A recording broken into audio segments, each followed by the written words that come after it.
ශුද්ධ වූ සුවිශේෂය තුලින් දේව පණිවිඩය සොයා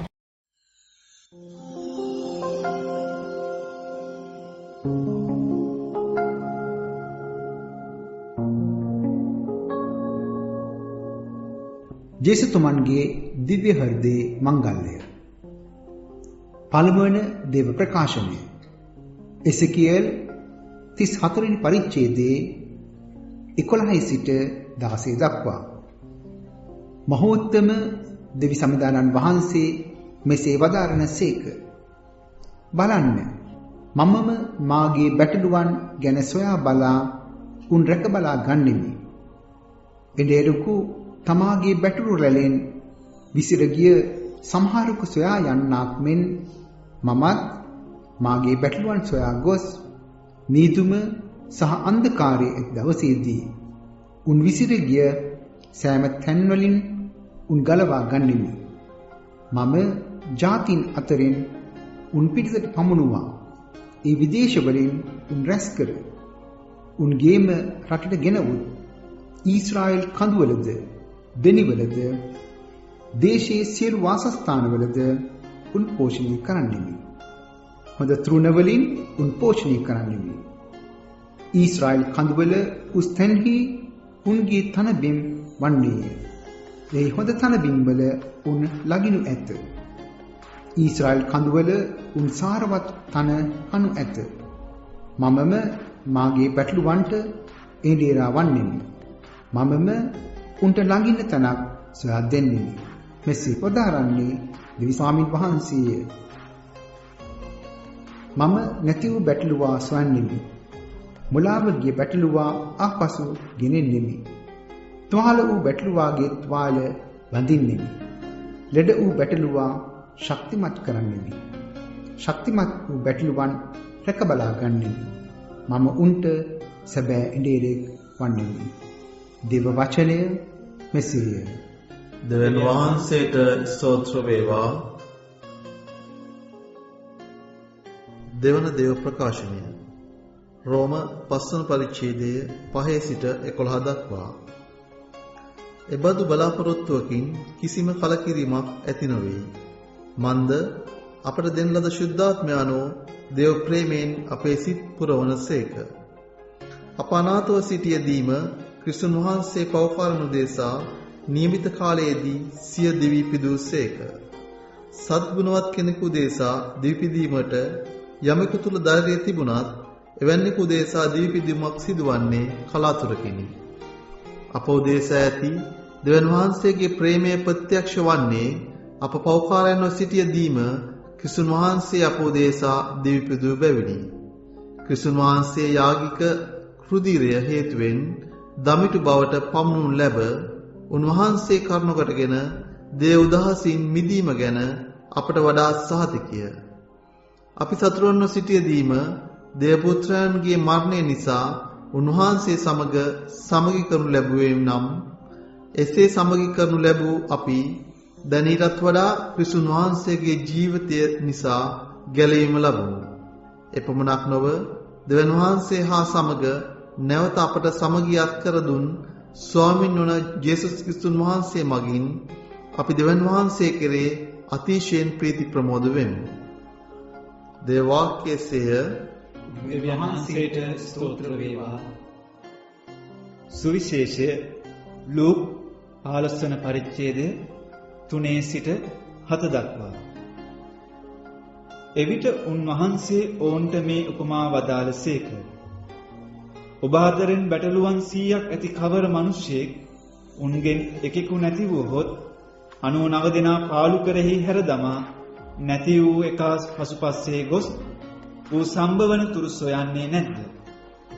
ඒ බැටළුවා සම්භව වූ විට ඔහු ප්‍රීති වෙමින් ඌ කර්ම තලාගෙන ගෙදර අවුත් මිතුරන්ද අසල්වැසියන්ද කැඳවා මා සමග ප්‍රීතිවන්න. මාගේ නැති වූ බැටළුවා සම්භවී යයි ඔවුන්ට කියයි. එලෙසම පසුතැවි සිත් හරවා ගැනීමට ඌමනාව නැතැයි සිතන සිල්වතුන් 99 දෙනෙකුට වඩා පසුතැවි සිත හරවා ගන්න එක පව්කාරයෙකු ගැන ස්වර්ගයේහි ප්‍රීතිය ඇතිවන්නේ යයි මම ඔබට කියමි. සමිදානන් වහන්සේගේ සුභාරංචිය මෙසේය. ක්‍රිස්තුනි ඔබට ප්‍රශංසා වේවා. ක්‍රිස්තුතුමන් තුළ ප්‍රේමවන්ත සොයිර සොයිරිනි. අද අපි ක්‍රිස්තුන් වහන්සේගේ දිව්‍ය හෘදය මංගල්‍යයේ සමරන දිනය.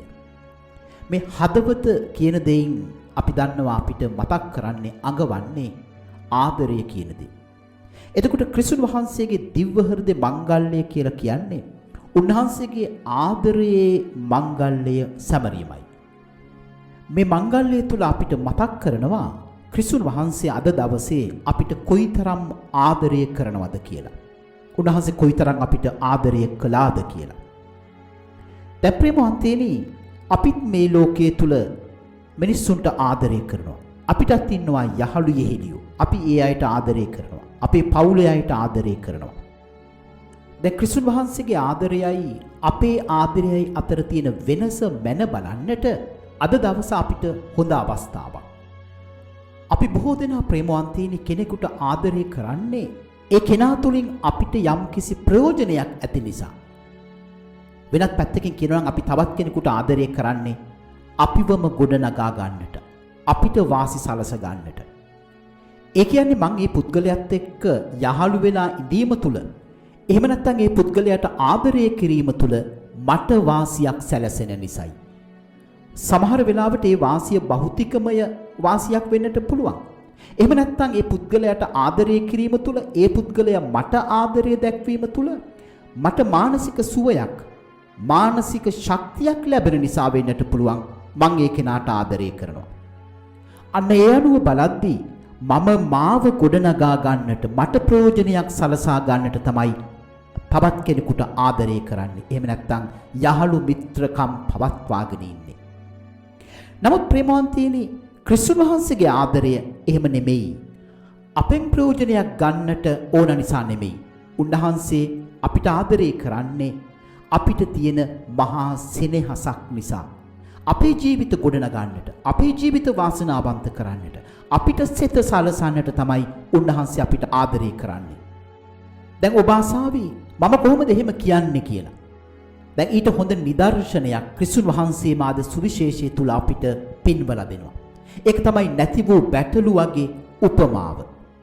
දැන් ක්‍රිස්තුන් වහන්සේ කියනවා උන්වහන්සේ ආදරය කරන 100 දෙනෙක් ඉන්නවා. උන්වහන්සේගේ යහළුවන් 100 දෙනෙක් ඉන්නවා. දැන් අපි හිතමු අපි ආදරය කරන 100 දෙනෙක් ඉන්නවා. යහළුවන් 100 දෙනෙක් ඉන්නවා. හිතපු ගමන් එක යහළුවෙක් අපෙන් තරහ වෙලා යන්නට යනවා. ඊළඟට අපි මොනවද කරන්නේ? අපි කියනවානේ තව 99 දෙනෙක් මට ඉන්නවා. මේ ගිය කෙනා මට ඕනේ නැහැ. මොකද මට තව 99 දෙනෙක් ඉන්නවා. මට ඒ අයගේ තියෙන ප්‍රයෝජනය ඇති. ඒක නිසා ඒ ගිය කෙනාව මං එහෙම්ම අතහැරලා දානවා. නමුත් ක්‍රිස්තුන් වහන්සේ එහෙම නෙමෙයි. උන්වහන්සේගේ යහළුවන් 100 දෙනාගෙන් එක්කෙනෙක් උන්වහන්සේව අතහැරලා ගියාම, උන්වහන්සේට පිටුපහ ගියාම, ඒ කියන්නේ පාපයට ඇබ්බැහි වෙලා වෙනතක ගියාම අන්න ක්‍රිස්තුන් වහන්සේ කියනවා මම අර 99 දෙනාවම පසෙක දාලා නැතිවුණු කෙනාව හොයාගෙන යනවා. අන්න ඒ තුල අපිට මතක් කරනවා උන්වහන්සේ අර නැතිව ගිය කෙනා පසුපස්සේ යන්නේ ඒ කෙනාට තියෙන සැබෑ ආදරය නිසා. එහෙම නැත්නම් ඒ කෙනාගෙන් යම්කිසි ප්‍රයෝජනයක් ලබා ගන්නට නෙවෙයි.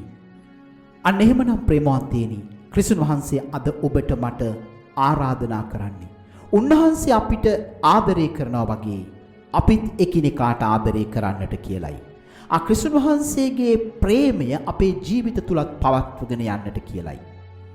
අන්න ඒක නිසා ප්‍රේමවන්තයනි අපි උත්සාහ කරමු. අපේ යහළු යෙහෙලියන්ට අපි ආදරය කරද්දී ඒ කෙනා තුලින් මට වාසියක් සලස ගන්නට නෙමෙයි. ඒ කෙනාගේ ජීවිතය ගොඩනගන්නට, ඒ කෙනාගේ ජීවිතය වාසනාවන්ත කරන්නට, ඒ කෙනාව නගා සිටවන්නට, ඒ කෙනාට අවංකවම ආදරය කරන්නට. අන්න එතකොටයි සැබෑ ආදරය මා තුලින් මතුවෙන්නේ. ක්‍රිස්තුන් වහන්සේගේ ඒ දිව්‍ය හෘදය බඳු හදවතක් මටත් ලැබෙන්නේ අන්න එතකොටයි. ඔබට ජේසු පිටයි.